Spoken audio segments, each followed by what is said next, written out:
buenas tardes a todo nuestro público, a todos nuestros seguidores que se tomaron el tiempo de conectarse. Sean todos muy bienvenidos a este webinar del proyecto del Lobo Mexicano, el trabajo del médico veterinario en fauna silvestre.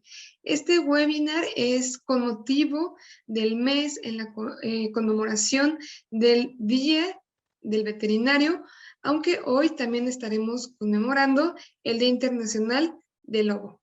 Entonces, para iniciar este webinar me es muy grato contar con la presencia de un excelente doctor, médico veterinario, zootecnista de la UNAM, maestría en Ciencias de la Salud en Fauna Silvestre, en un curso de posgrado en entrenamiento veterinario en manejo y enfermedades de la vida silvestre por el Instituto de Zoología de Londres, en Reino Unido, el diplomado en medicina y manejo de fauna silvestre, también en planeación estratégica por la UNAM, en diplomado de administración de recursos humanos, materiales y financieros también por la UNAM, y certificado en fauna silvestre. Bueno, estamos presentando al doctor Fernando Walsir, quien nos estará hablando acerca de este proyecto que es bastante interesante del Lobo Mexicano. Sin más por decir, lo presento y recordándoles a todos nuestros seguidores que al final podremos responder, el doctor podrá responder algunas de sus inquietudes, pero sí al final lo pueden hacer en los comentarios y sin lugar a dudas, bueno, habrá un tiempo para contestar ese tipo de preguntas. Y pues me da mucho gusto, doctor, tenerlo aquí presente. Para nosotros es un gusto, una experiencia veterinaria contar con su colaboración. Muchísimas gracias y pues sin más preámbulos doy pie a que inicie este webinar. Muchas gracias, Estefanía, y gracias a Experiencia Veterinaria por la invitación. Siempre nos da mucho gusto tener la posibilidad de difundir estos programas y sobre todo en este ámbito, pues difundir la labor del médico veterinario zootecnista, que a veces hoy en día pues se ha difundido más esta labor que podemos tener en fauna silvestre, pero hace unos años, no demasiados, pues teníamos pocas posibilidades de acceder a este campo de trabajo, que obviamente para nosotros que nos dedicamos a la fauna silvestre, pues es sumamente importante y consideramos que la aportación del médico veterinario a la conservación de la vida silvestre es fundamental, a la par de otros profesionistas que laboran en fauna silvestre, cada quien en su ámbito de competencia, pero siempre colaborando y aportando pues para lo que nos entrenamos durante la carrera, durante pues la especialización que llegamos a tener y en la labor de todos los días, ¿no? Como médicos veterinarios. Entonces, me da mucho gusto platicar en este mes del médico veterinario. Este mes celebramos al médico veterinario y pues parte de nuestra labor, además de todo eso que hacemos como médicos veterinarios en nuestra vida diaria y las aportaciones en cuanto a los alimentos que comemos todos los días, a la atención de nuestros animales de compañía, a la crianza de animales de producción, asegurando también la inocuidad y la higiene de los alimentos, pues otra de las grandes áreas en las que hoy en día laboramos, pues es la fauna silvestre. Entonces me da mucho gusto estar con ustedes. Todavía no me acostumbro, a pesar de que ya estamos dando clases hace más de año y medio en estos sistemas y vía digital. No me acostumbro a no tener cerca a los alumnos y a la gente interesada a través de los congresos, pero bueno, es parte de nuestra vida diaria hoy en día y tendremos que ir ajustándonos a estos cambios que nos implica la epidemia, ¿no? Por COVID, y pues aprender a hacer las cosas de manera diferente. Sin embargo, no me acostumbro a no tener a los asistentes a estos cursos cerca, ¿no? Para platicar con ellos directamente. Más de año y medio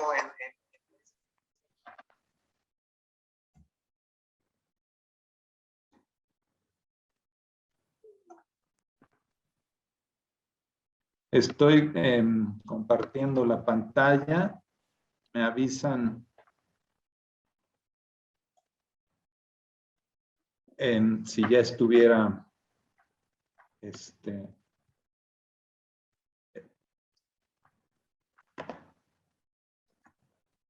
¿ya se está compartiendo la pantalla, Estefanía? Ya está compartiendo, ya. Sí. Bien.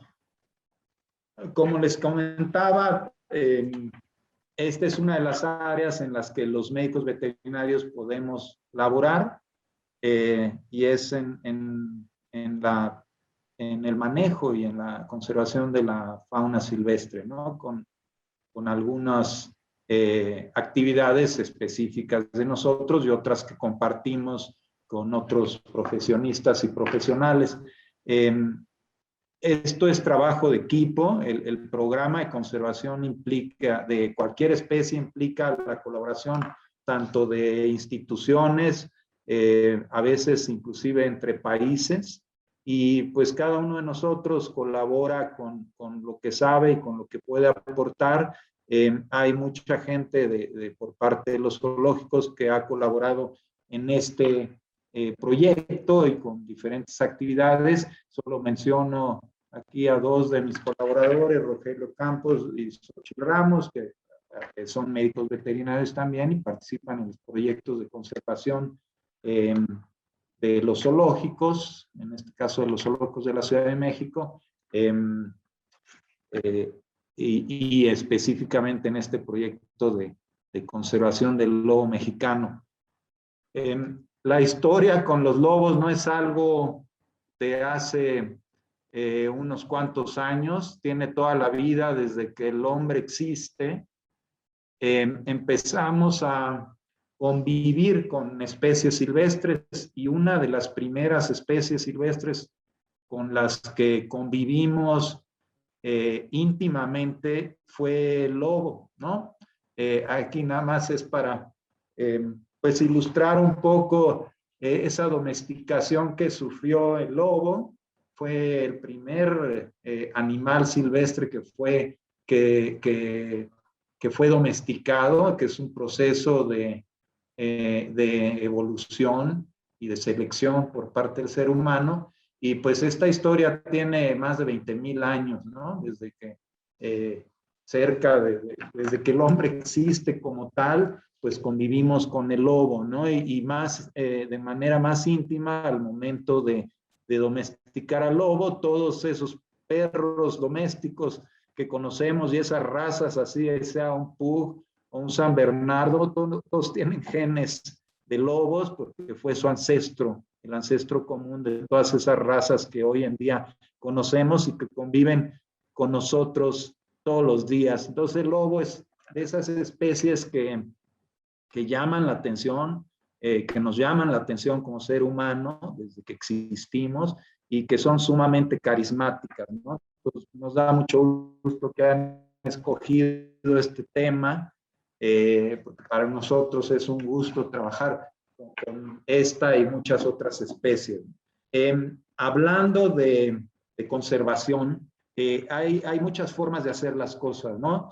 Algunos participamos en parte del proceso, obviamente no en todo el proceso, porque esto implica muchas instituciones, muchas personas, a veces en el caso del lobo mexicano, pues 2 países, ¿no? Estados Unidos y México, que colaboramos como país, como instituciones en la conservación del lobo mexicano. Como les decía, hay muchas formas de hacer las cosas. Tradicionalmente hablamos de conservación in situ y ex situ. In situ dentro del ecosistema en donde habitan naturalmente estas especies. Hay muchas actividades que se hacen a través de áreas naturales protegidas y áreas de conservación, áreas de valor ambiental. Ahí se hace conservación directamente en donde habitan. Y también hablamos de la conservación ex situ, fuera del lugar de origen de estas especies, que es lo que hacemos todos los días, por ejemplo, en un zoológico. Hoy en día, pues tratamos de vincular, y esa es la razón de ser hoy en día de zoológico y otras instituciones similares como los acuarios, inclusive como un jardín botánico, hace exactamente las mismas actividades, nada más que con otro tipo de seres vivos. plantas, árboles. Entonces, hoy en día tratamos de vincular, y esa es lo más importante, lograr vincular las actividades fuera del lugar de origen ex situ y en el lugar, en el propio ecosistema in situ, y a esto le llamamos sorta situ, tiene varios nombres, o conservación integrada, e implica vincular esas acciones. De nada sirve a través de varias herramientas como la educación ambiental, pero si no logramos de alguna forma o no hubiéramos logrado vincular estas actividades, especialmente en el lobo mexicano, pues a lo mejor el lobo estaría extinto hoy en día y no ha sido así. Entonces se ha logrado vincular estas dos actividades. Algunos datos interesantes. Una de cada 5 especies hoy en día de vertebrados ya se encuentra en peligro de extinción, ¿no? O amenazada de extinción. Entonces es un problema grave a la par del calentamiento global que hemos escuchado tanto del calentamiento global. Hay otro problema que a lo mejor se ha minimizado y es la pérdida de la biodiversidad. Estamos viviendo una época de extinción de especies que a lo mejor no se le ha dado la difusión no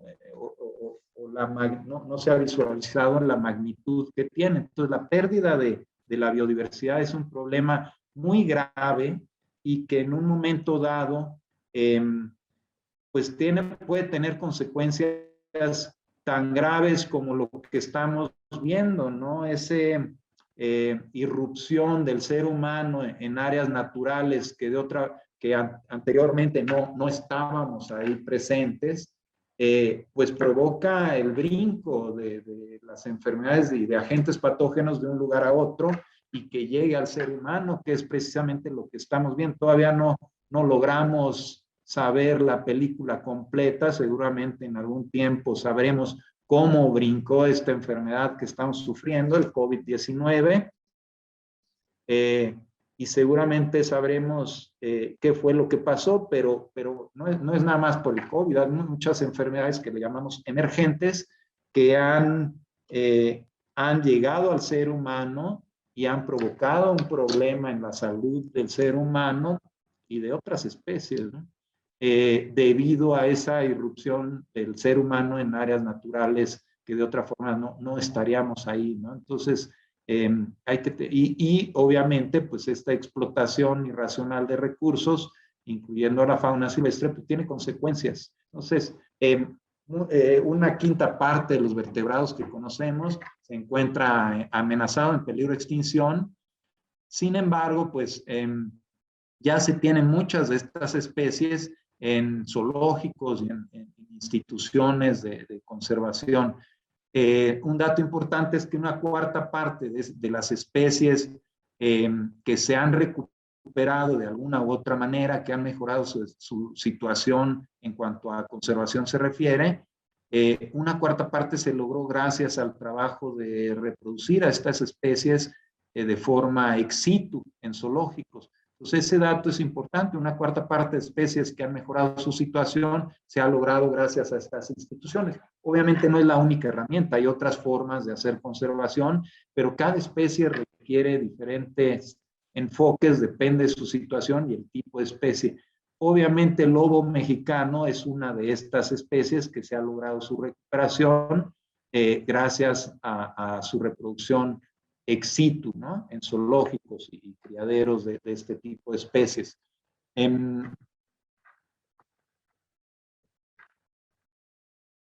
Hay una estrategia mundial de conservación para zoológicos y acuarios que implica que la misión primordial de estas instituciones pues, es la conservación como tal, conservación de especies. Sin embargo, hay muchas herramientas.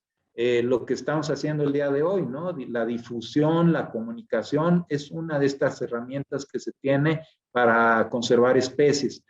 Trabajar con poblaciones silvestres, como lo que se ha hecho con el lobo mexicano también, manejar estas poblaciones. La población de lobos, aunque esté entre más de 60 instituciones de Estados Unidos y México, se maneja como una sola población. Precisamente la semana pasada tuvimos la reunión binacional anual de conservación del lobo mexicano, del programa de recuperación del lobo mexicano, y ahí se discuten muchos temas, qué está pasando, quiénes están colaborando, quiénes más quieren colaborar, cuántos se reprodujeron en zoológicos, cuántos en vida silvestre, y dependiendo de ese avance, pues se dan indicaciones para que movamos lobos de un lugar a otro, de un país a otro, y eso es manejar una población. Los lobos que habitan aquí en el zoológico no son propiedad de nosotros ni del zoológico, sino pues, son propiedad del programa de recuperación. Entonces, como tal, asumimos esa responsabilidad, ¿no? Cuando hacemos los movimientos de un lugar a otro. La educación, la capacitación, la colaboración, la sostenibilidad, la ética y el bienestar animal, todas esas son herramientas para poder hacer conservación y llegar a ese objetivo primordial de zoológicos y acuarios. Para muchas especies, incluyendo, ahí está precisamente el lobo mexicano, los zoológicos fueron su última esperanza de lograr su recuperación. Hay muchas especies que se ha logrado recuperarlas. Hablábamos de un 25% de las que se ha logrado mejorar su situación, ha sido a través de la reproducción bajo cuidado humano en zoológicos y instituciones que manejan estas especies. Sin embargo, pues hay limitaciones, no todo se puede hacer aquí en un zoológico, tenemos que vincularnos con esa labor que realizan en vida silvestre muchos biólogos de campo, ecólogos, algunos veterinarios ya trabajan en campo, cosa que no sucedía hace unas décadas. Hoy en día ya colaboramos en esos equipos en campo, ¿no? Hay limitaciones en estas instituciones.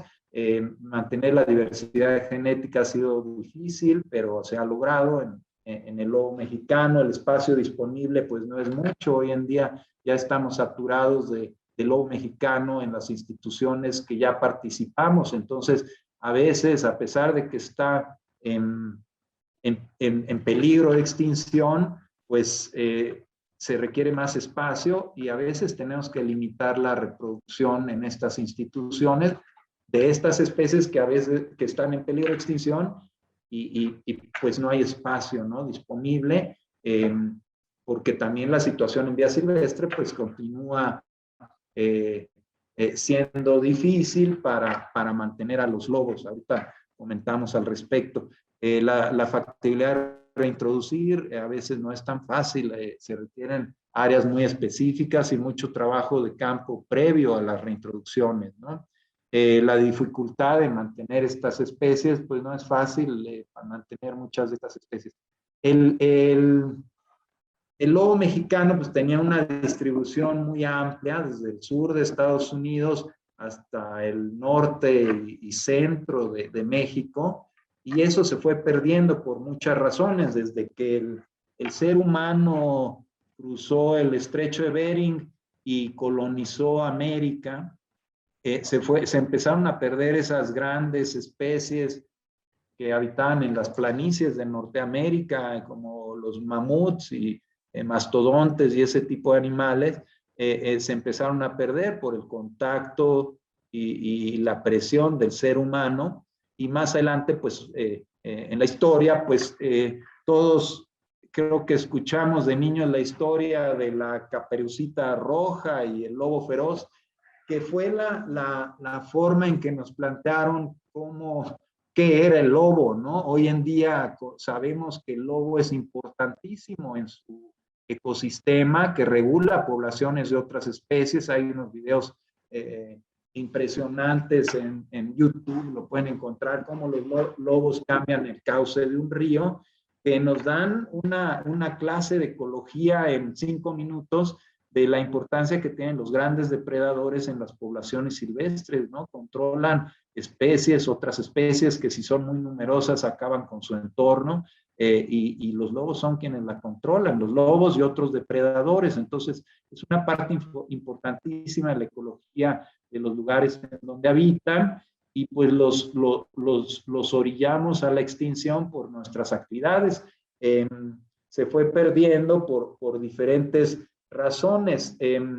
Hubo una campaña de erradicación del lobo mexicano porque se consideró una plaga como tal, y eso estuvo a punto de provocar la extinción, hablando del lobo mexicano, pero también de otros grandes depredadores, ¿no?, que habitaban en la misma zona, y eso tiene muchas consecuencias, ¿no?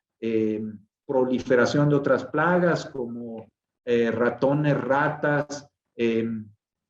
Al no existir este depredador, pues otras especies proliferan y causan otros problemas. Entonces, el poco entendimiento que teníamos de la ecología de estas especies, pues provocó que hubiera campañas de erradicación del lobo mexicano que estuvieron a punto de lograrlo, ¿no?, tanto en Estados Unidos como en México. También, pues, se redujeron las poblaciones de sus presas naturales por la presencia del ser humano, por la proliferación de la agricultura, de la ganadería, y por que el ser humano fue poblando muchas áreas de estas zonas en donde habitaba el lobo, y todo eso provocó una disminución importantísima, al grado que en los 70 ya se consideraba extinto al lobo mexicano, ¿no?, en vida silvestre.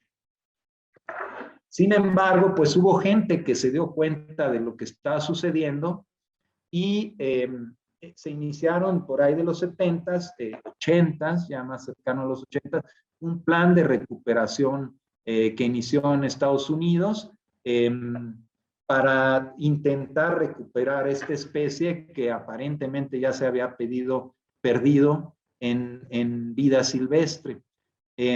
México se unió unos años después al programa para colaborar en la recuperación. Parte del hábitat importante del lobo mexicano, pues obviamente se encontraba en México y se sigue encontrando en México. Ese programa de recuperación pues incluía reproducirlo. Para empezar, no perder la especie, teníamos que reproducirlo bajo cuidado humano, ¿no?, en zoológicos, en instituciones interesadas, identificar áreas adecuadas para reintroducirlo y hacer un trabajo importante de educación en esas áreas.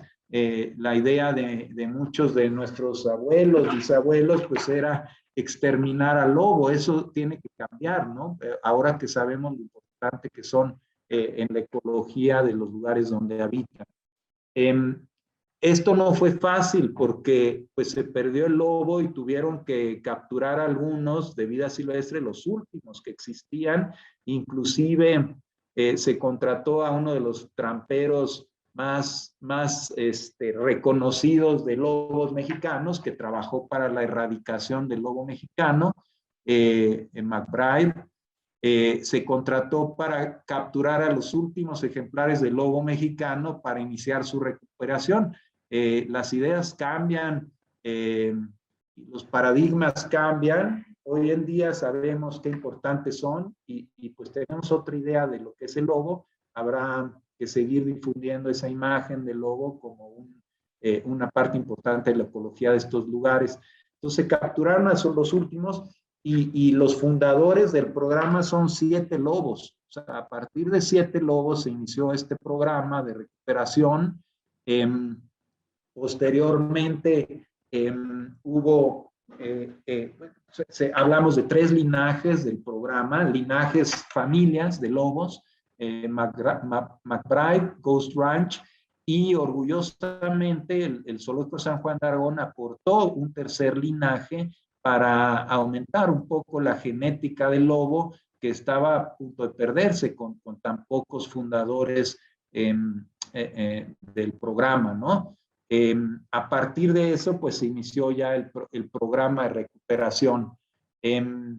Algunos años después, inició la reintroducción del lobo mexicano en una zona que le conocen como Blue Range, entre Arizona y Nuevo México. Entonces, el programa de reintroducción inició en Estados Unidos por ahí de 1998, y comenzaron las reintroducciones. Las reintroducciones no son fáciles. Como médicos veterinarios tenemos que comprender que los animales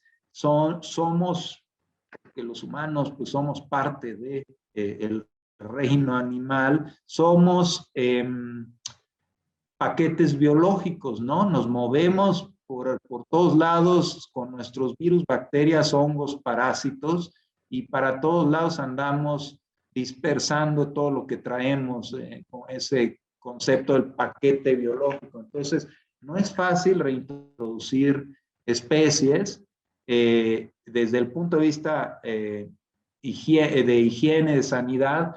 No es fácil, ¿no? Tenemos que asegurarnos que esos animales no vayan a contagiar enfermedades a otras especies que comparten el espacio, ¿no? El entorno. Entonces, se tiene que ser muy cuidadoso y no es nada más eso, es que los animales sean aptos para sobrevivir en vida silvestre. Después de tantos años de vivir los últimos ejemplares del lobo mexicano en zoológicos, bajo cuidado humano y en estas zonas, pues hay que entrenarlos, por decirle de alguna forma, para que puedan sobrevivir. Un animal que no sabe cazar, pues no va a sobrevivir en vida silvestre. Entonces les tienen que entrenar a cazar y a comportarse como lobos. Algo curioso, siempre comparamos el comportamiento del ser humano con el de los grandes primates, que son nuestros parientes más cercanos. Sin embargo, la sociedad y la forma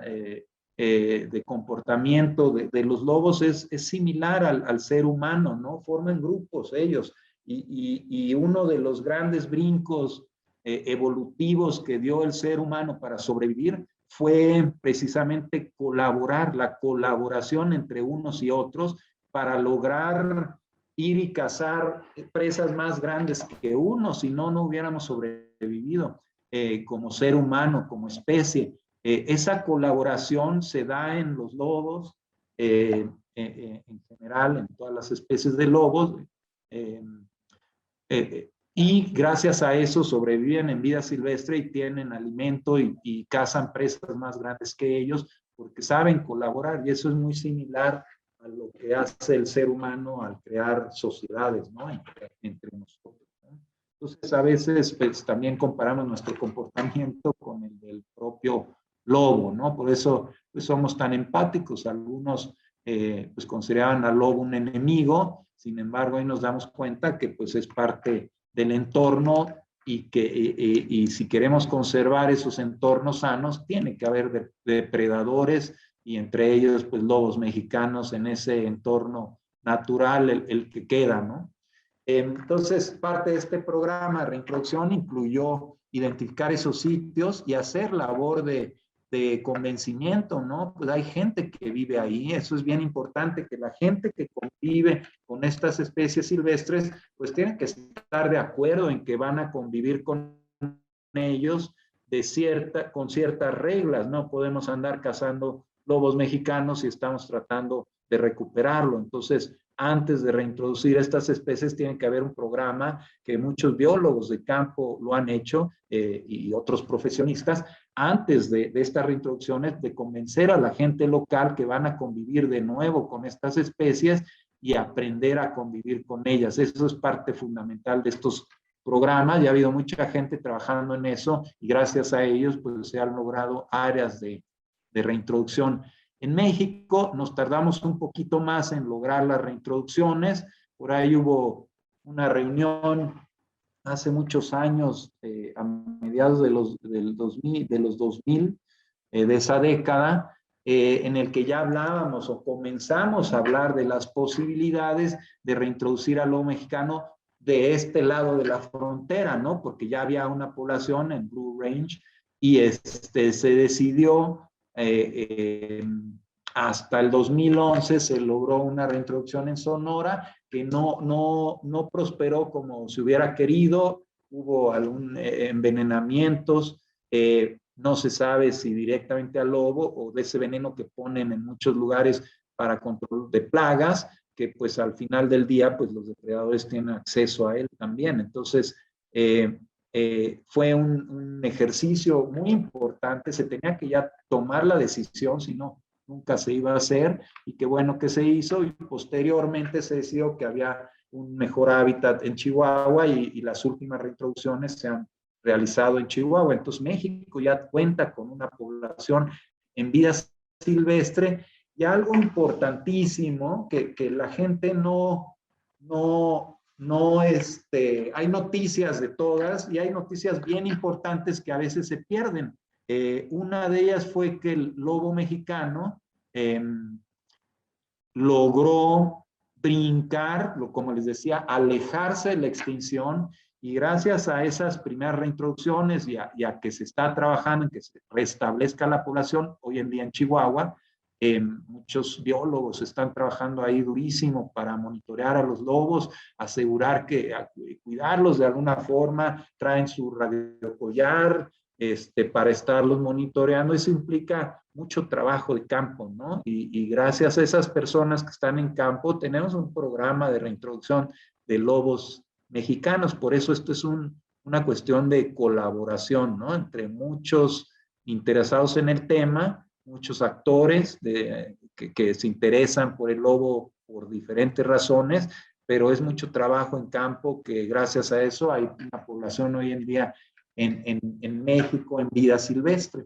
Nuevamente, lo que decíamos, hay que vincular todo ese esfuerzo que se hizo durante años para mantener y reproducir a los lobos y no perder la especie, cuidar muchísimo la genética. Al rato creo que hay algún detalle por ahí de los problemas que puede haber por reproducir animales con tan pocos fundadores, como fue el caso de los lobos. Pero bueno, todo ese trabajo pues se corona con esa liberación de lobos y se tiene que seguir. Entonces, hoy en día brincó el lobo mexicano de una clasificación que era probablemente extinto en vida silvestre y brincó alejándose de la extinción a la categoría en peligro de extinción. Y eso es un gran salto. Muchas especies nunca dieron este salto y se extinguieron. Entonces es algo que tiene una magnitud importantísima en la conservación de especies, en la conservación en México, y que pasó desapercibido, ¿no? Nada más a lo mejor entre la gente del medio. En 2019 se logró ese gran brinco, gracias a los esfuerzos de mucha gente, muchas instituciones del país y de ambos países por proteger al lobo mexicano, ¿no? Entonces, hoy en día está en peligro de extinción y se alejó de la extinción con todos estos trabajos. Resumiendo un poco algunos de los eventos importantes de este programa, no son todos, en los 1970 se consideró extinto en vida silvestre, incluyendo México y Estados Unidos, aunque en México, en Durango, se capturaron algunos de los últimos lobos. En 71 contrataron al trampero McBride para capturar a los últimos lobos. Eso es increíble, ¿no? Que las gentes puedan visualizar que el trabajo que hicieron antes, en este caso en la erradicación del lobo mexicano, esa experiencia se pudo aprovechar para recuperar al lobo mexicano, y McBride aportó a la conservación del lobo mexicano. Es como muy contradictorio, pero así fue, ¿no? En el 76 inició el programa de recuperaciones en Estados Unidos.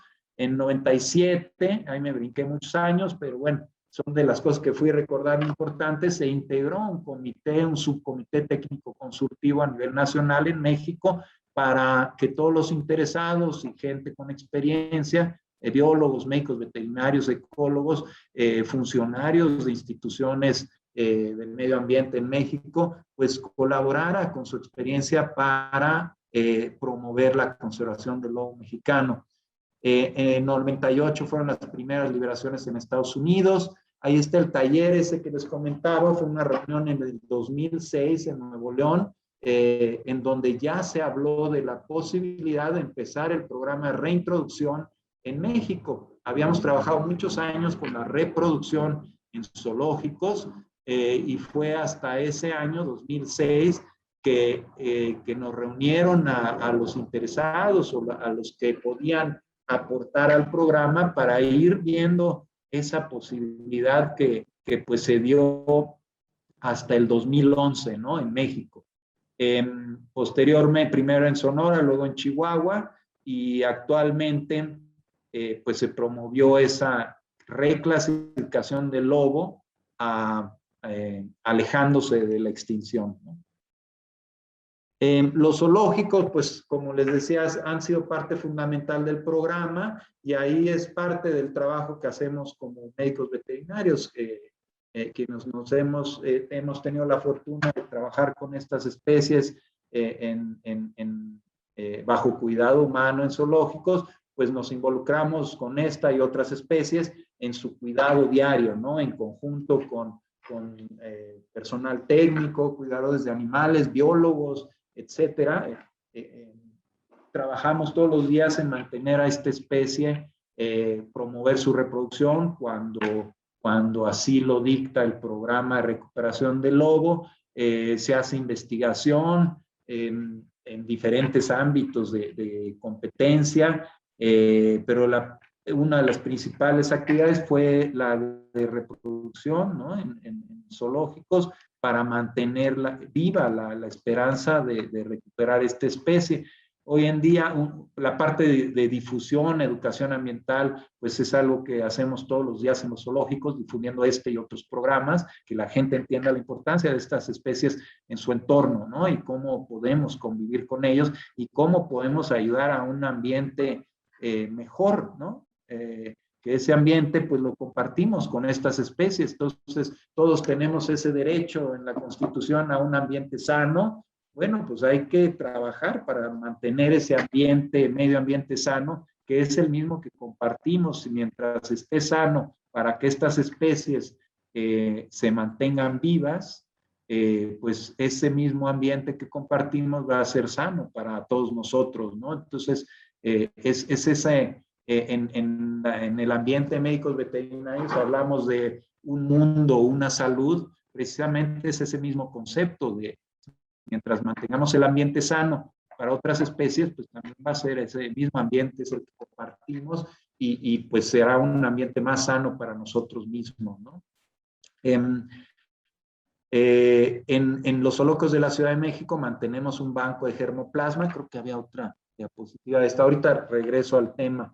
Este es nada más para que se den una idea de la magnitud de la colaboración de los zoológicos. Estos son solo el ejemplo de los 3 zoológicos de la Ciudad de México, lo que han aportado al programa del lobo mexicano a través de los años. En San Juan de Aragón, ahí incluí muchas de las camadas de cuando todavía no participaba el Zoológico San Juan de Aragón, porque no se sabía que la genética de esos lobos precisamente eran lobos mexicanos puros. Entonces, se ven muchísimas camadas y una cantidad de crías importante, pero eso, entre los 3 zoológicos de la Ciudad de México, con el paso de las décadas, se han aportado, del que tenemos registro, 43 camadas y 190 crías, incluyendo a las que nacieron en abril aquí en el zoológico de Chapultepec, 5 crías, 3 machos y 2 hembras, que son parte de estas camadas que nacieron en los zoológicos de la Ciudad de México.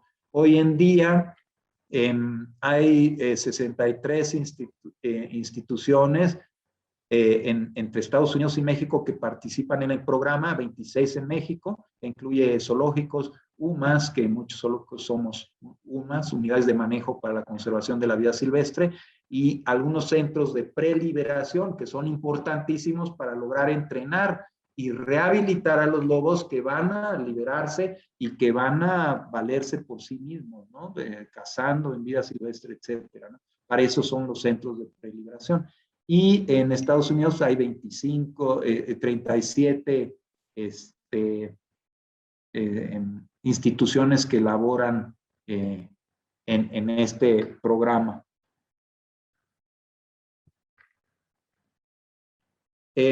Parte de la labor de los zoológicos también es lo que les comentaba, educación para la conservación, difusión de estos programas, que la gente entienda todo lo que está pasando y y el problema que provocamos con nuestras actividades en vida silvestre, en el lobo mexicano y en otras especies, y qué podemos hacer para recuperar esta especie, ¿no? Sensibilizar y enseñar. Si no conocemos a las especies, pues nadie aprecia algo que no conoce. Pues parte de la difusión que hacemos en zoológicos es para que la gente conozca a las especies y las aprecie, ¿no? No hay nada como venir al zoológico y apreciar estas magníficas especies silvestres. Muchos de nosotros de niños venimos aquí al zoológico de Chapultepec y conocimos estas especies y pues nos enamoramos de ellas y hoy en día pues tratamos de ayudarlas porque las conocemos y sabemos que están en problemas, ¿no? Y que podemos hacer algo por ayudarlas, es parte de la labor. Al final del día, ¿qué hemos logrado? Pues está recuperando el lobo. Recuerden que hubo 7 fundadores. Hoy en día hay más de 600 lobos y las cuentas las estaba haciendo en la mañana. Me estaban ayudando mis colaboradores para tener las cifras más exactas al día de hoy. Apenas la semana pasada nos presentaron estos números entre Estados Unidos y México, juntamos la información y hoy en día bajo cuidado humano hay 385 lobos, 238 en Estados Unidos y 147 en México. Y aparte están los animales que están en vía silvestre en Estados Unidos, son 186 lobos, y en México, aunque no tenemos la cifra exacta, porque ha habido camadas que ya nacieron en Chihuahua en vida silvestre, se calcula alrededor de 40 lobos. Entonces, pues esto es un gran paso de haber tenido 7 lobos fundadores del programa, a punto de extinguirse hoy en día, pues ya hasta estamos teniendo problemas de espacio en zoológicos, ya no caben muchos, mientras no tengamos un mayor número de lugares en donde podamos liberar a futuro lobos mexicanos, ¿no? Como médicos, pues trabajamos, traté de hacer algo que hacemos con los lobos, pues es desde trabajar en instalaciones, en diseño de instalaciones con ingenieros, arquitectos que nos echan la mano en esos aspectos, en el manejo rutinario con los cuidadores de animales, con los biólogos trabajamos en ese manejo, la identificación es importantísima, normalmente usamos microchips para identificarlos, tienen que tener expedientes clínicos individuales de salud, de dieta, reproducción, mortalidad, etcétera. Realizamos la contención física y química de estos animales, hemos probado muchos protocolos de anestesia con el paso de los años, con diferentes drogas que se van teniendo esa disponibilidad en el mercado. Entonces hemos probado nuevos medicamentos en esas anestesias, en esas sedaciones. Obviamente, pues parte de nuestra labor es mantener la salud y el bienestar de estos animales. Entonces hacemos todos los cuidados veterinarios que esto implica, patología, diagnóstico, cuarentena, medicina preventiva, creo que viene algo más de medicina preventiva. Reproducción, pues ha sido fundamental la reproducción. El papá de las crías que nacieron este año aquí en el zoológico de Chapultepec fue el primer lobo mexicano nacido por inseminación artificial en México. Entonces, todo eso son estudios y trabajos que se han hecho por muchos colaboradores, por mucha gente interesada, instituciones como la UNAM, la UAM, que ha colaborado en diferentes aspectos, con diferentes profesionistas y especialistas. Aquí, pues, es imposible ser todólogos, aunque a veces nos toca hacerlo como médicos veterinarios. Hoy en día cada vez tenemos más especialización de la labor del médico veterinario.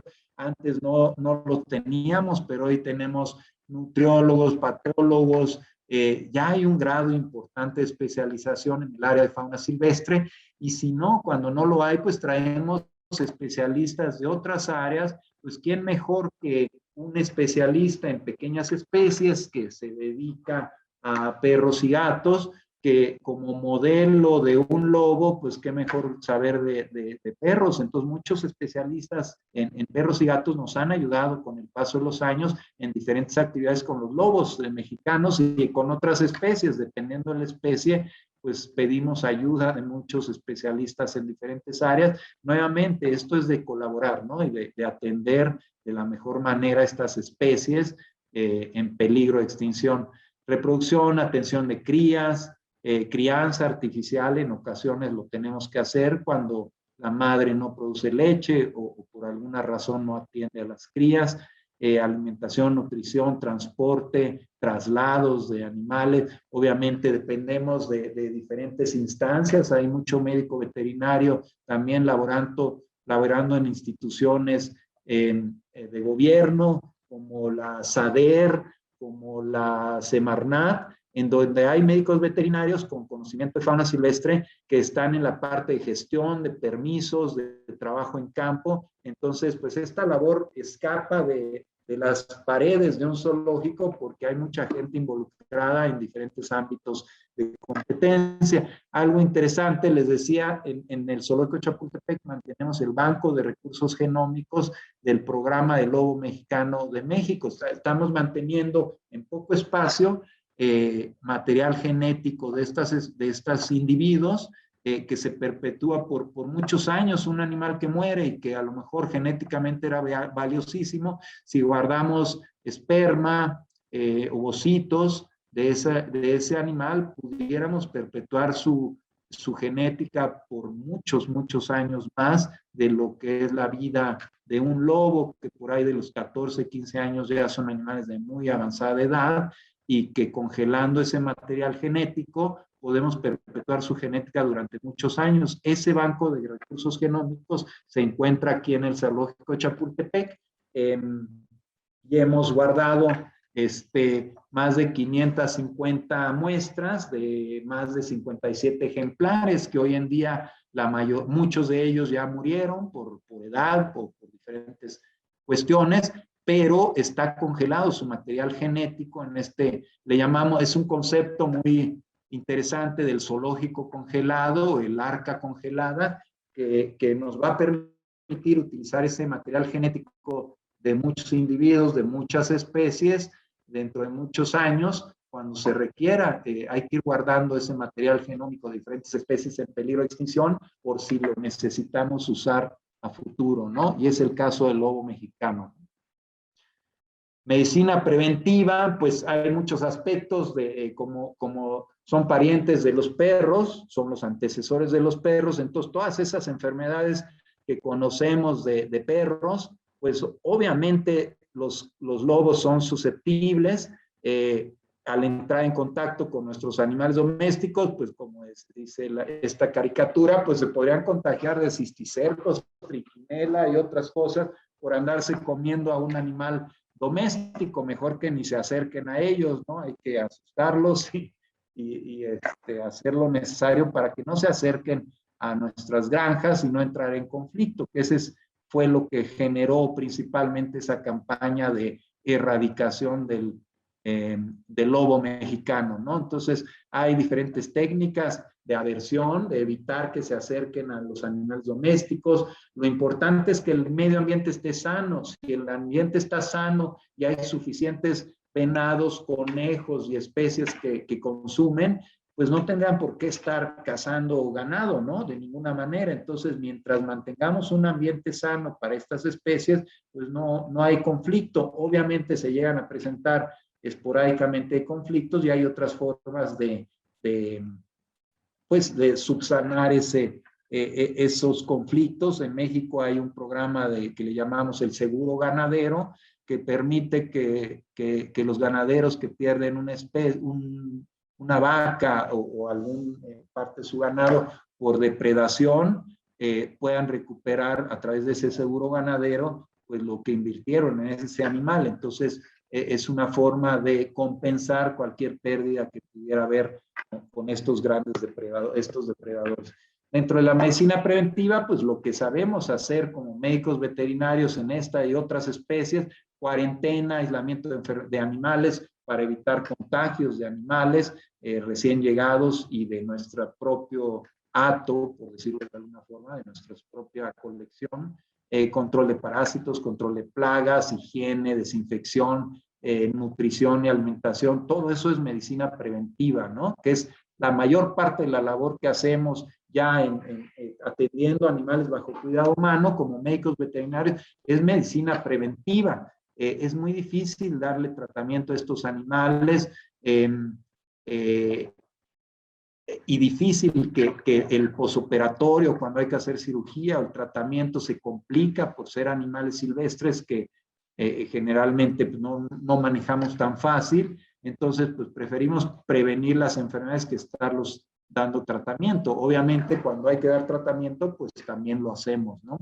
Enriquecimiento animal o ambiental para que pasan muchas horas en estos espacios que son más reducidos que su entorno en vida silvestre, pero ya sabemos lo importante que es tenerlos aquí para haberlos recuperado o estar en vías de recuperación de la especie, ¿no? Gracias a este trabajo. Entonces, pues tenemos que mantener ese entorno más reducido, obviamente. Quisiéramos tener todo el espacio del mundo, pero no lo tenemos. Entonces, parte de eso es para mantener esa salud y bienestar animal, es la parte de enriquecimiento ambiental. Diagnóstico oportuno de enfermedades, control de la reproducción, inmunización, monitorear esas enfermedades, profilaxis dental, por mencionar algunos, ¿no?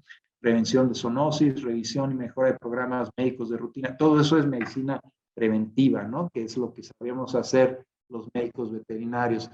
Hay algunas actividades precisamente con los lobos, desde un examen clínico, algunos de estos lobos era la primera vez que hacíamos su examen clínico, su primera vacuna, su desparasitación.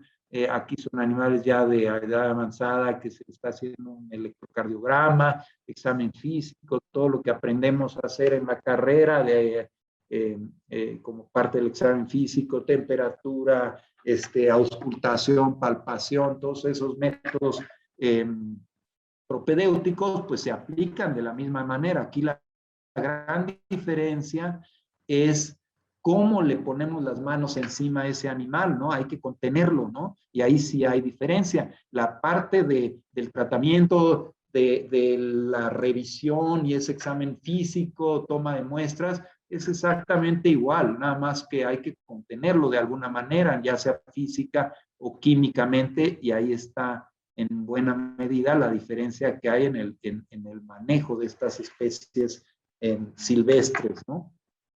El peso, etcétera. Algunos problemas médicos del lobo mexicano, bueno, ahí hay una lista que reconocerán muchos de las mismas enfermedades que hay en cánidos domésticos, en perros, pues desde rabia, distemper, canino, hepatitis, parvovirus, etcétera. Ya vimos que no ha habido un caso de hasta donde tenemos conocimiento, que todos los días aprendemos algo nuevo del COVID. Bueno, ya hubo casos en perros, ¿no? De COVID. No hemos documentado, o al menos no hemos leído algún caso documentado en un lobo, pero obviamente son susceptibles, igual que un perro. Entonces, pues también estamos ya pensando más adelante, cuando tengamos la disponibilidad de la vacuna, pues vacunar a no nada más lobos, sino algunas otras especies que sabemos que son susceptibles al COVID, ¿no? Parasitosis, pues muchos de esos parásitos que vemos todos los días en la clínica de pequeñas especies, pues ahí están presentes. Torsión gástrica, algunos problemas no infecciosos, ¿no? Torsión gástrica, diarrea intermitente por estrés, por dieta, por parásitos, pododermatitis, criptorquidismo. Hemos visto criptorquidismo que muy probablemente esté relacionado con la consanguinidad y pues con el cruzamiento entre parientes, ¿no? Por ese grado de consanguinidad que hubo desde un principio al no tener demasiados lobos con que iniciar el programa de recuperación. Problemas cardíacos, erliquiosis, metritis, ahí se me mezclaron infecciosas, no infecciosas, mastitis, neoplasias. Ya hubo un trabajo interesante, se ha estado trabajando y han continuado algunas patólogas trabajando en esto. Esta tesis la pueden encontrar ahí en las tesis de maestría de la UNAM, de la doctora Itzel Yáñez, que trabajó en su maestría con los diferentes tipos de cáncer que se han presentado. Obviamente tienen que ver con pues, animales consanguíneos y que a lo mejor genéticamente son muy valiosos, pero tienen altas posibilidades, una parte de algunos de estas líneas de sangre, linajes, pues tienen altas posibilidades de transmitir algunos de estos tumores. Se ve complicadísima la gráfica y lo es, pero son todos los tipos. Pensamos que era 1 o 2 tipos de cáncer y la patóloga encontró que no era 1 o 2, eran varios tipos de cáncer que se estaban presentando. Ese es el chiste de acumular la información y luego analizarla. Es lo bonito de la parte de investigación que se puede hacer en los zoológicos con todos estos individuos, ¿no? Bajo cuidado humano.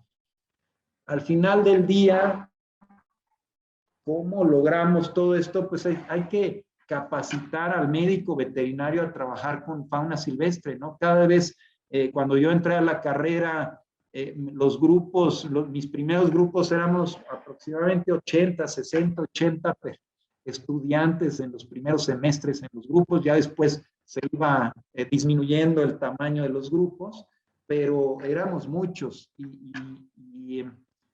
En ese primer grupo de las primeras materias en mi carrera como médico veterinario, en la licenciatura, pues el único que levantó la mano en ese grupo en especial fui yo, que me iba a dedicar a fauna silvestre. La mayoría, pues obviamente había otras áreas mucho más interesantes de producción, de pequeñas especies, etcétera. Y como que no nos la creían algunos de los profesores, ¿no? De manera de chiste nos decían los dactaris, ¿no? Hay otro dactari que cree que se va a dedicar a fauna silvestre. Esto fue hace algunos años, como 30 años, un poquito más. Y pues hoy en día hay muchos de los estudiantes, de mis estudiantes, pues ya van a fauna silvestre, ¿no? Entonces el interés por esta área ha crecido muchísimo y la posibilidad de capacitarse en estas áreas también ha crecido. Antes era bien difícil entrar al medio porque no había muchos lugares en donde trabajar, si acaso en los zoológicos. Hoy en día, pues hay más de 12,000 UMAS, unidades de manejo para la conservación de la vida silvestre en México, que es el esquema. Luego le echan un ojo en Semarnat cuál es ese esquema de las UMAS. Y la gran mayoría de las UMAS, porque puede haber UMAS de plantas, ¿no? Y de cactus y de plantas en peligro de extinción también. Pero bueno, la gran mayoría de UMAS son de animales y producen animales, iguanas, venados, etcétera. Entonces es un campo que ha crecido en México y que es importante que los interesados en el área se vayan capacitando. La ventaja es que pues cada vez las universidades y las carreras de medicina veterinaria pues han añadido algunas materias, algunas áreas, y una de ellas precisamente es la fauna silvestre. Hay que aprender a trabajar en equipo, no hay de otra. Muchos opinan que la conservación es una ciencia social, más que natural, ¿no? Es una ciencia social que tiene que ver con ponerse de acuerdo, ¿no? Y de llegar a acuerdos entre unos y otros grupos de interés. Hay de todo tipo de interés en estas especies y o nos ponemos de acuerdo o esto no funciona. Entonces, estos programas de conservación exitosos, pues a lo mejor no nos hemos puesto de acuerdo en todo, pero ha sido de lograr colaborar entre un país y otro, entre instituciones, entre diferentes formas de ver las cosas, y si no lo lográbamos, pues el lobo mexicano probablemente estaría extinto, ¿no? Entonces, aprender a trabajar en equipos interdisciplinarios, transdisciplinarios, pues involucrarnos en estos sectores agrícola, ganadero, en la academia, investigadores, todos aportar desde el ámbito de competencia en donde estemos. El interés es ese, conservar especies y conservar esa biodiversidad para las generaciones que vienen, ¿no? Algo importante como médicos veterinarios, hace ya alrededor de 80 años ya se hablaba que las enfermedades son un factor importante en cuanto a la conservación de especies. Tienen un impacto en la conservación esas enfermedades. ¿Quiénes más que los veterinarios estamos interesados en enfermedades?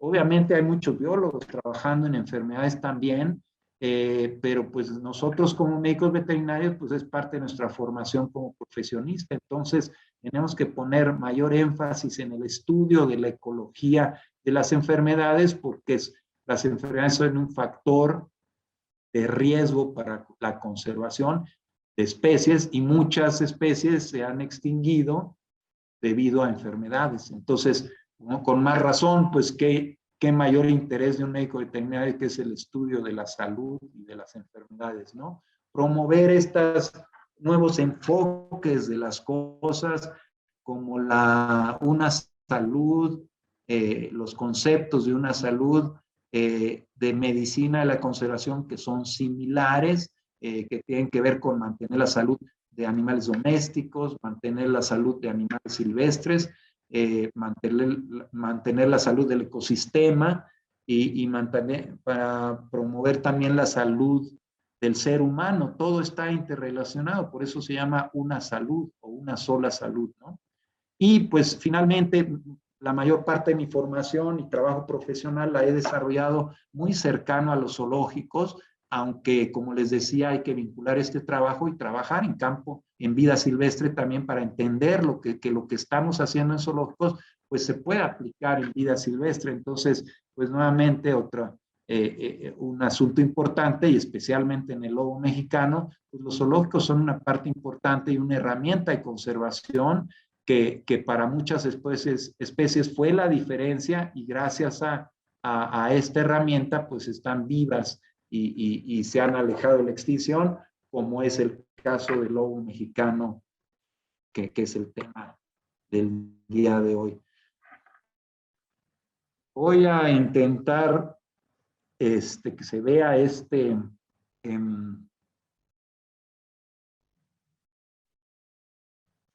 con todo y sonido, que eso es lo importante.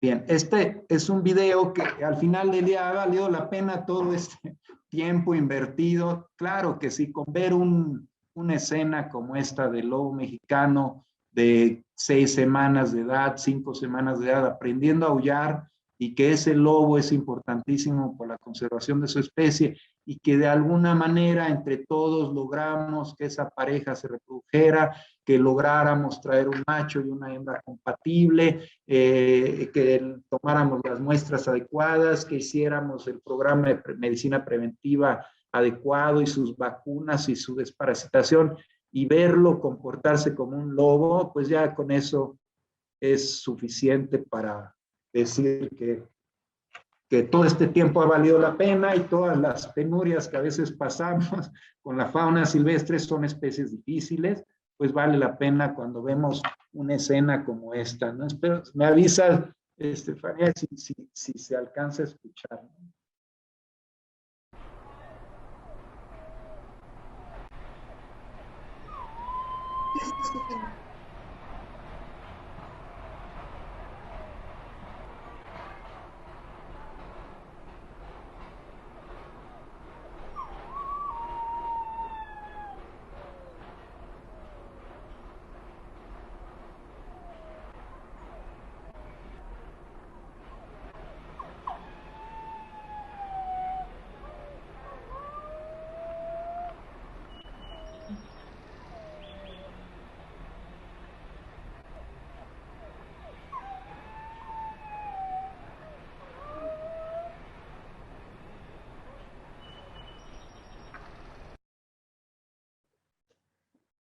Bien, ahí alguna fuente de información importante del manejo de lobos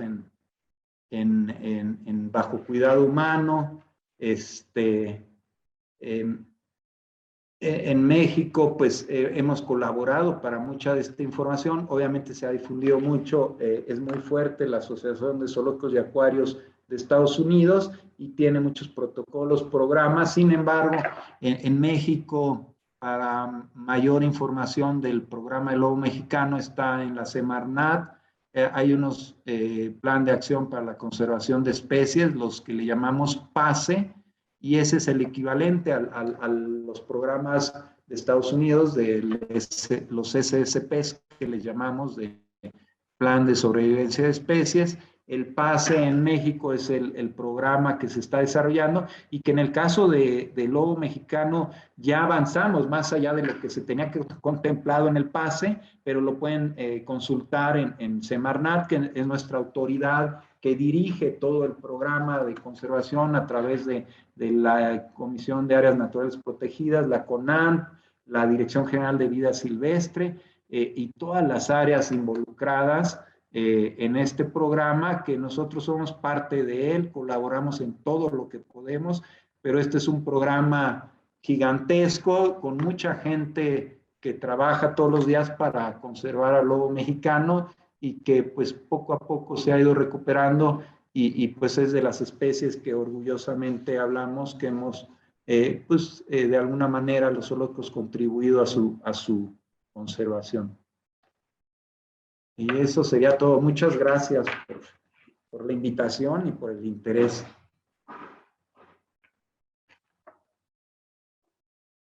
Sí. No te escucho, Estefanía. Doctor, ¿me escucha? Gracias.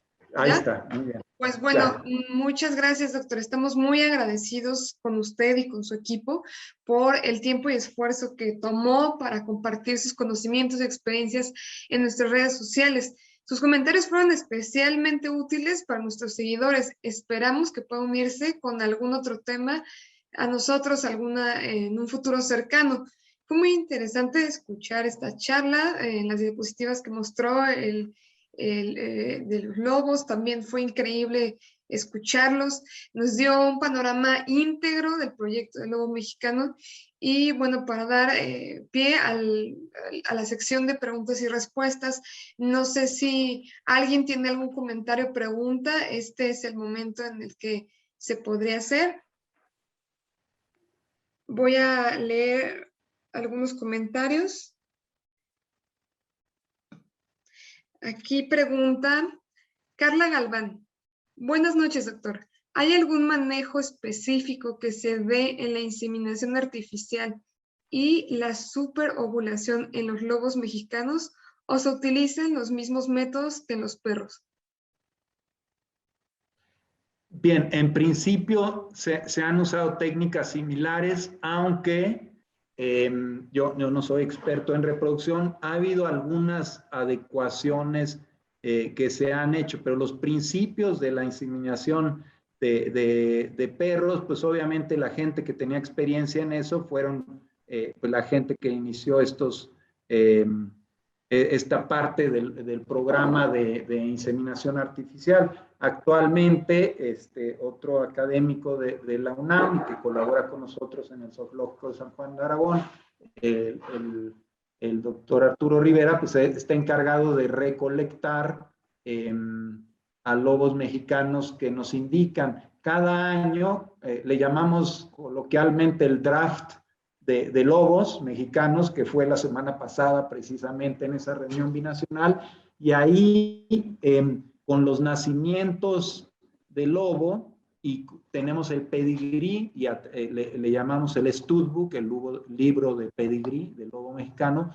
Los genetistas, ahí todo el mundo colabora con su especialidad, ¿no? Entonces los genetistas hacen pues un análisis de cómo se movió la genética de cada lobo con respecto al resto de los lobos, le llamamos el grado de parentesco, y se va moviendo entre un año y otro dependiendo cuántos nacieron y cuántos murieron. Entonces, animales que a lo mejor no eran importantes genéticamente hace algunos años, ahora son los más importantes, que no están sobre representados en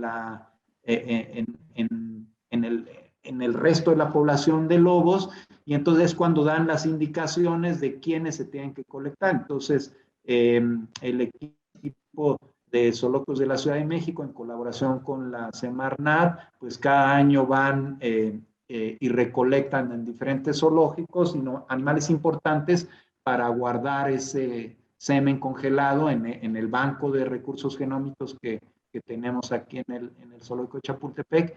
Y las técnicas, pues básicamente son las mismas que se hubieran usado en un perro, con algunas modificaciones que se hicieron para mejorar las técnicas en lobo, pero a grandes rasgos son las mismas. Muchas gracias, doctor.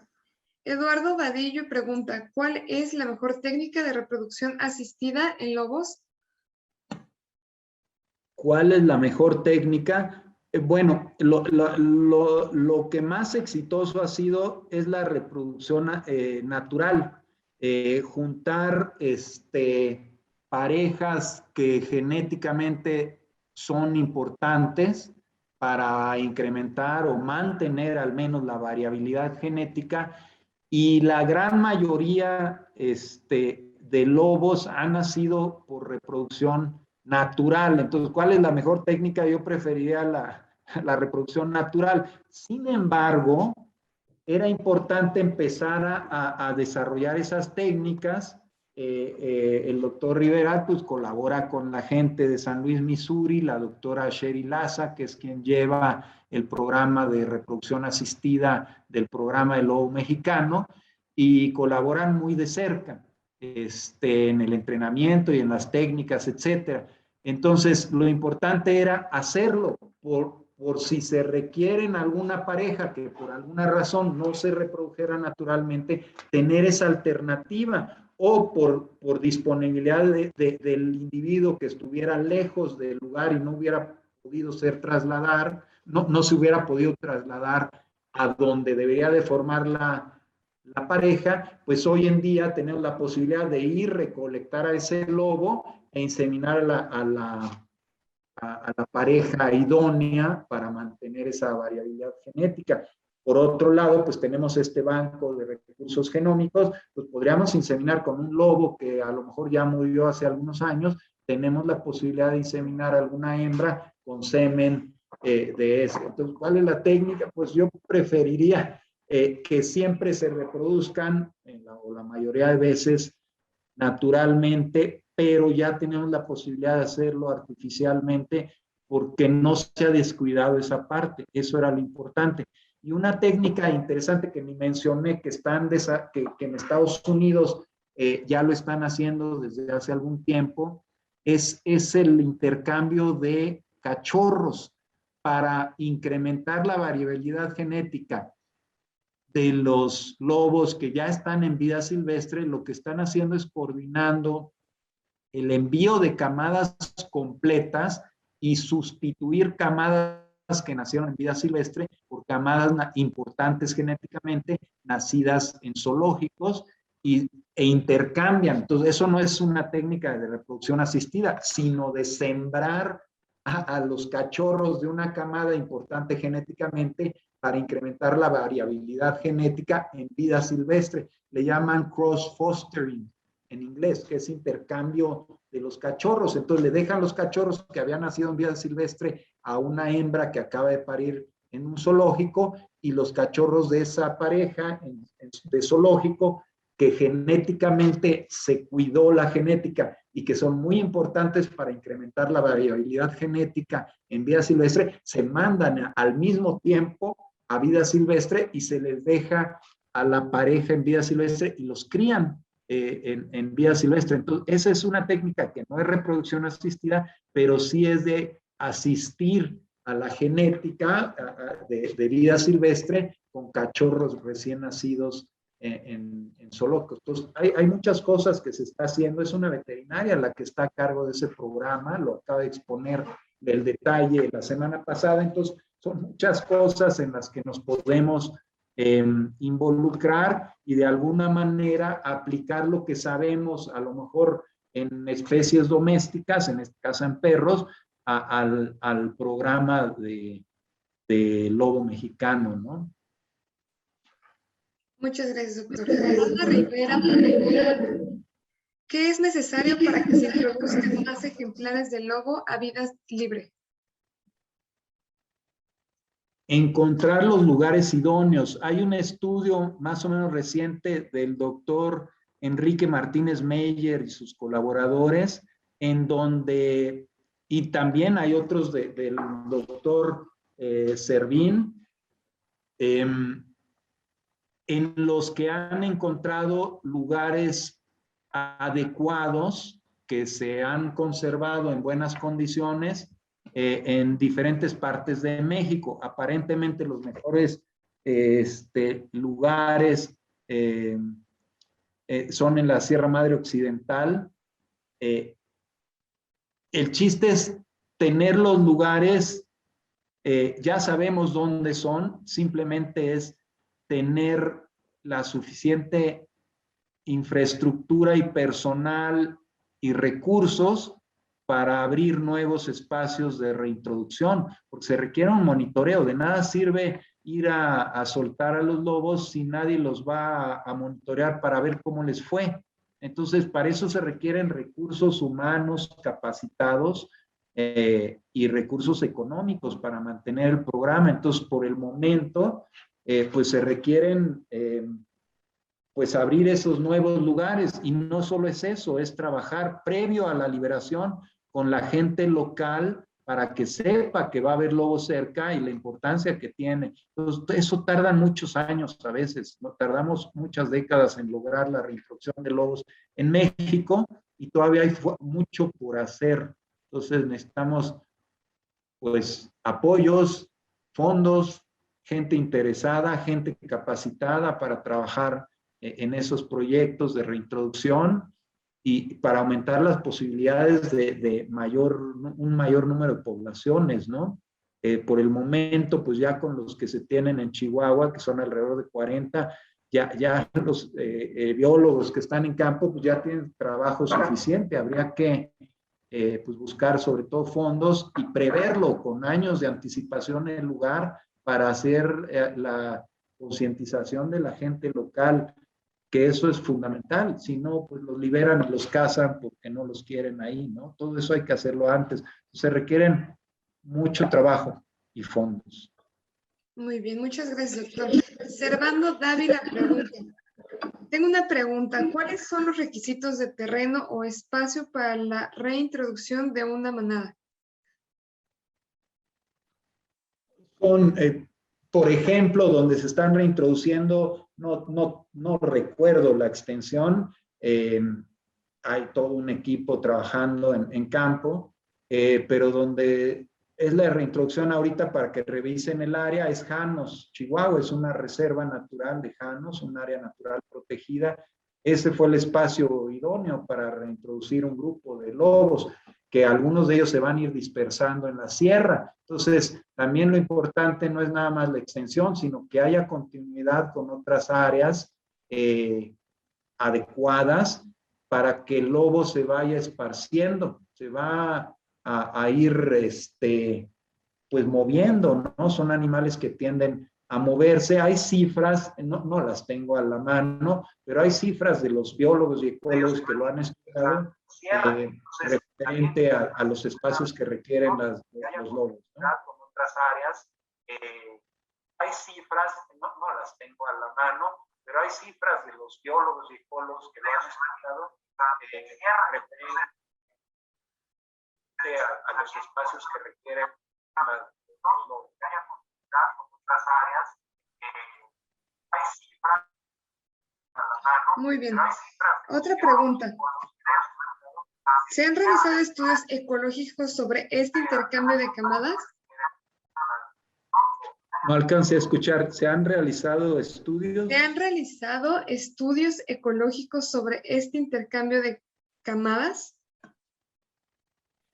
Está sobre la marcha el estudio. Es interesantísimo porque es algo novedoso que se está logrando. Vamos, esos animales son criados en vía silvestre como si fueran los propios de esa pareja y pues simplemente se comportan como otras camadas nacidas en vía silvestre. Entonces, obviamente, pues se comportan igual que cualquier otra camada en vida silvestre, pero pues esto tiene relativamente poco tiempo, entonces los estudios están realizándose precisamente en este momento con esas camadas que se han ido liberando. Muy bien. Y finalmente, Ana Rivera pregunta, gracias por responder, ¿se han realizado las solicitudes correspondientes a las autoridades pertinentes? Sí, claro, estas reuniones son, participan todos los interesados, ¿no? Son una reunión, un día es con los especialistas, expertos en los diferentes temas, otra reunión es con todas las instituciones que tienen a los lobos y es ahí cuando se ve cuánto espacio hay, cómo les fue. Obviamente se manda toda esta información, se junta previo y nuestras autoridades como la Semarnat, Dirección General de Vida Silvestre específicamente, nos pide toda la información previa a la reunión, primero una reunión previa cada país por su lado y luego ya una reunión binacional. Entonces las autoridades están pendientes de todo este programa, que son quienes realmente lo coordinan y nosotros pues atendemos a todas las recomendaciones. Obviamente en esa reunión, cuando se sabe cuánto espacio hay, qué instituciones colaboran, pues se asignan parejas reproductoras y cada institución aporta lo que le corresponde para el traslado de los animales, para tener las instalaciones adecuadas y depende de ese espacio la asignación de ejemplares. Obviamente, pues cada institución para estos programas, pues CONAN, Dirección General de Vida Silvestre, están viendo pues los fondos que requieren, están buscando fondos adicionales a los que normalmente se tienen como parte del presupuesto y pues en estas épocas tenemos que tener mucha inventiva y tener muchas formas de hacer las cosas y buscarle por todos lados para lograr que la permanencia de estos programas, porque definitivamente este es uno de los ejemplos de programas exitosos de conservación a nivel nacional y en este caso también binacional, de colaboración y que todos aportan. Entonces cada institución pues busca la forma de aportar de diferentes maneras, algunos con recursos, otros con instalaciones, otros con especialistas, algunos de los médicos que trabajan en los zoológicos de la Ciudad de México han ido a auxiliar a otras instituciones del país para cuestiones de crianza artificial, para necropsias, patología, muestras. Entonces, todos colaboramos con lo que se puede y las autoridades saben qué es lo que se requiere para este año y pues cada uno busca los recursos que requieren y pues está abierto a buscar y encontrar recursos para ampliar el programa, ¿no? Muy bien, muchísimas gracias, doctor. Y bueno, pues finalmente, muchísimas gracias por la exposición, también a todos los interesados en el tema, por supuesto, a nuestros seguidores que se conectaron a nuestro webinar. Y pues no olviden seguirnos en redes sociales como Experiencia Veterinaria para participar en las siguientes conferencias que tenemos programadas con el motivo del Día del Médico Veterinario. Muchísimas gracias, doctor. Y pues muchas gracias a ustedes por la invitación y ahí estamos al pendiente para a futuro platicar de otros temas, ¿no? Muchas gracias por la invitación. Muchísimas gracias y nos vemos hasta la próxima. Hasta luego, mucho gusto. Gracias. Buenas tardes. Gracias.